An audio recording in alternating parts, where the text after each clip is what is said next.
के बाद जो हम लोग मुकदमा दर्ज किए, पहला मुकदमा हम लोग को जो पहली तहरीर थी उसको क्यों बदल दिया गया? अच्छा, तहरीर भी बदल दिया हाँ, गया? तहरीर पहली तहरीर हम लोग को ली नहीं गई। प्रक्रिया में ज्यादा नेता बनने की जरूरत नहीं थी, नेतागिरी करने की भी जरूरत नहीं थी। आप सीधे 112 पे कॉल करते और कहते कि हमारे घर में इस तरह की संदिग्ध स्थिति में एक पार्थिव शरीर पड़ा हुआ है। पार्थिव शरीर का तुम्हारा तो भाई था ना जी, जब तुम्हारे यहाँ काम कर रहा था तो तुम्हारा भाई था, तुम्हारा बेटा था। ऐसे ही गंदे लोगों की वजह से हमारा समाज गंदा होता है, हिंदू मुस्लिम में नफरत फैलाने की कोशिश करता है। बेहोश है तो क्या हुआ, हॉस्पिटल लेके जाएंगे, इलाज करवाएंगे, दवा करवाएंगे। मान हत्या की गई है उसकी, लग रहा है पूरा जो वीडियो है, वीडियो में पूरा हत्या की गई है। आत्महत्या कोई वैसे कर ही नहीं पाएगा। जब पोस्टमार्टम बंद हो गया, नहीं होता है 5 बजे के बाद, तब सूचना आया थाने से कि आप लोग आ जाइए, पंचनामा बनवा लीजिए। हम लोग 5 बजे तो बंद हो जाता है पोस्टमार्टम, उसके बाद रात में पंचनामा बनवा के उसको देखेंगे। हाँ, रात में पंचनामा बना? हाँ, रात में पंचनामा 6 बजे के बाद। वो स्वयं वहाँ के दरोगा जी बोले कि हम अपनी गाड़ी भेज दे रहे हैं, आप लोग आ जाइए, साधन नहीं है तो और 4-5 आदमी को लेके आओ।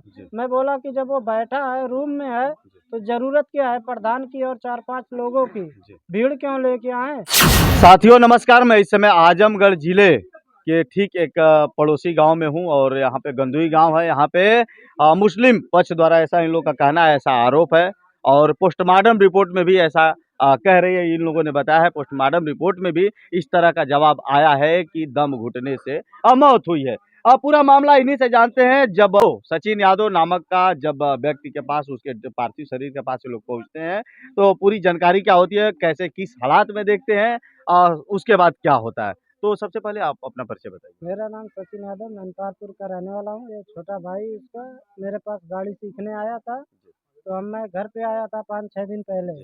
तो ये मेरे पास सुबह में फ़ोन किया कि मेरा भाई शाम से गायब है, घर पे आया नहीं। तो मैं गया उसको ढूंढने के लिए। जब उसके दुकान पे हम लोग पहुँचे तो दुकान के मालिक का कहना था कि वो आया नहीं। तो हम लोग उसकी बाइक देख लिए। अच्छा, बाइक तुरंत देख लिए? बाइक तुरंत देख लिए। बाइक ही ऐसा साबुत है कि हम लोगों को लगता है कि उसकी मट्टी से भेंट भी हो गया, नहीं तो नहीं हुआ होता। जब हम लोग बाइक देख लिए, बाइक देख के आए तो वो बोले कि बाइक छोड़ के गया है जी। बाइक। ऐसा उसके बाद भी? उसके बाद भी बोला गया। अरे तुम्हारी हिम्मत कैसे हुई ये सब बात कहने की? अगर वो घटना घट ही गई थी तो क्यों नहीं बताए?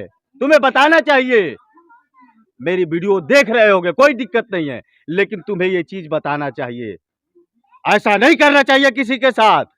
आपने बहुत गलत किया है और आपके ऊपर कठोरतम कार्रवाई होनी चाहिए, बड़ी से बड़ी धाराएं लगनी चाहिए। उसके बाद क्या हुआ भाई साहब, बताइए। उसके बाद बाइक मिलने के बाद जब हम लोग फरिया चौक पे पहुंचे जी, उधर से फिर फोन करवाया गया जी कि वो मिल गया है, वो रूम में बैठा पड़ा है, आओ लेके जाओ। जब हम लोग घूम के जाने के लिए फिर फोन किए, ठीक है हम लोग आ रहे हैं, उसको हम लोगों को साथ में भेज दो। वो उधर से जवाब आए आप मत आओ, प्रधान को और 4-5 आदमी को लेके आओ। मैं बोला कि जब वो बैठा है रूम में है तो जरूरत क्या है प्रधान की और 4-5 लोगों की, भीड़ क्यों लेके आए? हम लोग लेके आएंगे, जिस अवस्था में बैठे रहेगा या कुछ अवस्था में रहेगा, उसका तबीयत खराब रहेगा, हम लोग लेके हॉस्पिटल या दवा खाना लेके जाएंगे। तो नहीं बताया गया।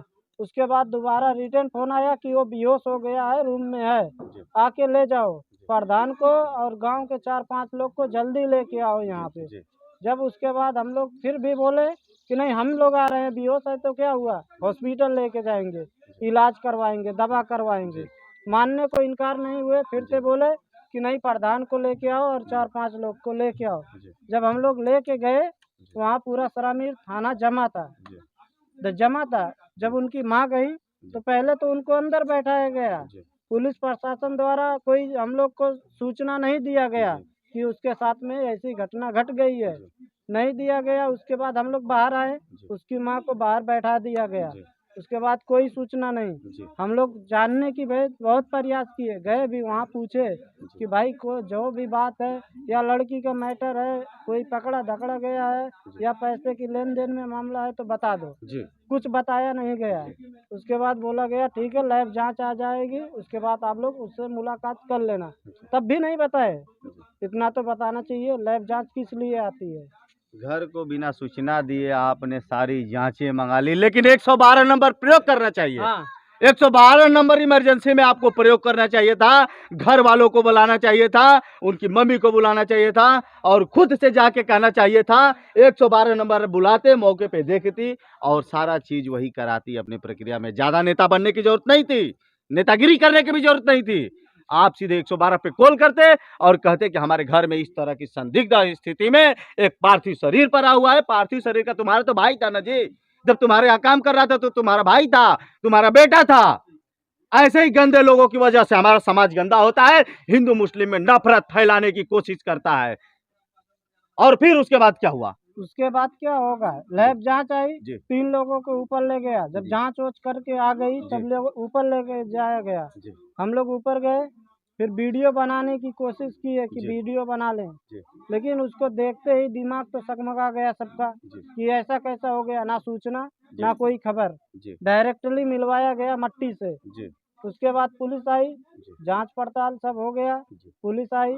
हम लोग मट्टी भी छोड़ने की वहाँ कोशिश की है कि मट्टी छोड़ देते हैं, जी पहले इसका शासन ही या प्रशासन ही इसको न्याय दिलवा दे या जांच करवा दे, जी लेकिन पुलिस द्वारा मट्टी को उठा के गाड़ी में डाल दिया गया, गाड़ी को रोड तक लेके चला गया। जी उसके बाद हम लोग 1 बजे से लगातार 5 बजे तक थाने पे जमा थे जी कि हम लोग का पंचनामा बन जाए, जी आज हम लोग पोस्टमार्टम करवा लें, लेकिन नहीं होने दिए। जी सुबह में हुआ, जी फिर हम लोग को सूचित किया गया 5 करीब 6 साढ़े 6 बजे शाम को, जी जब पोस्टमार्टम बंद हो गया, जी नहीं होता है 5 बजे के बाद, तब सूचना आया थाने से कि आप लोग आ जाइए पंचनामा बनवा लीजिए। जी हम लोग 5 बजे तो बंद हो जाता है पोस्टमार्टम, जी जी उसके बाद रात में पंचनामा बनवा के उसको देखेंगे। जी। हाँ रात में पंचनामा बना। हाँ, रात में पंचनामा 6 बजे के बाद। वो स्वयं वहाँ के दरोगा जी बोले कि हम अपनी गाड़ी भेज दे रहे हैं, जी। आप लोग आ जाइए, साधन नहीं है तो।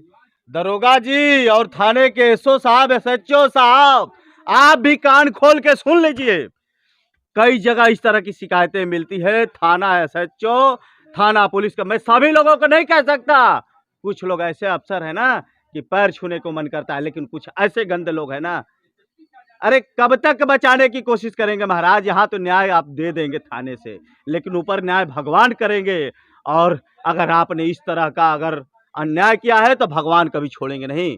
आपको भगवान के शरण में जाना होगा और वहीं पे आपके साथ हमराज न्याय करेंगे। फिर क्या होता है भाई साहब? अभी बताइए, कहीं पे घटना होती है, जी। चाहे किसी के घर में, जी चाहे रोड पे, जी सबसे पहले कौन पहुंचता है? 112 112 पहुंचती है, जी तो सबसे पहले 112 आना चाहिए कि नहीं?